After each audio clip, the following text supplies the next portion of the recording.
You know how Hashem determines if you're great? Well, He tests you with very small things. Two of the greatest men in the Jewish world were tested by Hashem with small things. And when Hashem saw that they were able to be successful in small things, He promoted them to greatness. Who are we talking about?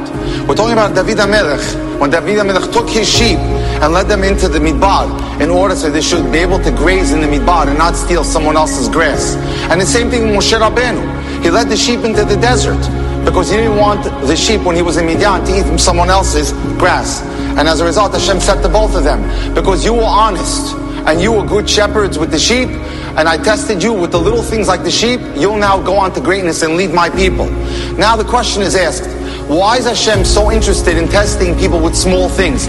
Wouldn't it be more interesting if Hashem tested us with big accomplishments? But no, the Midrash tells us that when Hashem promotes you, He looks for the little things that you do. And here's the answer. May I cite a Gemara. It happened to be that during the time of the Romans, when the Romans were running Eretz Israel, they issued a gezerah. You were not allowed to teach Torah in public. There was a Tanakh called Rabbi who was teaching Torah in public at the risk of his life. And then he once came to Rabbi Yosef ben Kisma. Rabbi Yosef ben Kisma said, I heard that you're teaching Torah in public.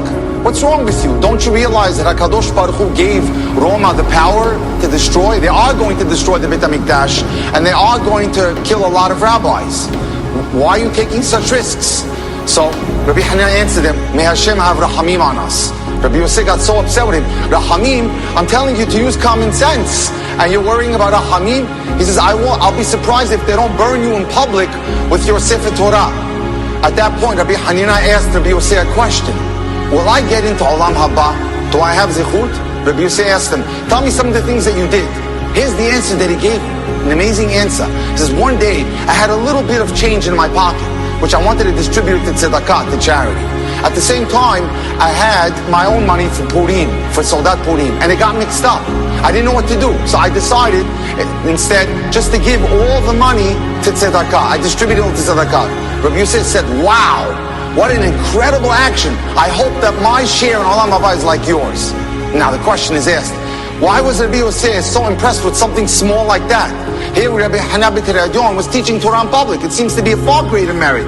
And here's the answer. The answer is simple. When it comes to big things, sometimes people do it for ga'ava. Sometimes people do it because they're going to get on. For example, you're sitting in public with your friends, everyone's donating $1 million and you're a millionaire. It's no big thing because you're donating the money because everyone else is donating. You want your name on the building. You know how Hashem tests you? Hashem tests you when you're in private and you do small things. When you do small things and no one's looking, that's the measure of greatness. That's your measure of Olam Haba. Giving up your life for Torah because you taught Torah in public is not a big deal. Because everyone's looking, because maybe they'll erect a statue or put a plaque because of you. But when you do something small and no one's looking, that's how Hashem measures your greatness. You've just experienced another Torah class brought to you by TorahAnytime.com.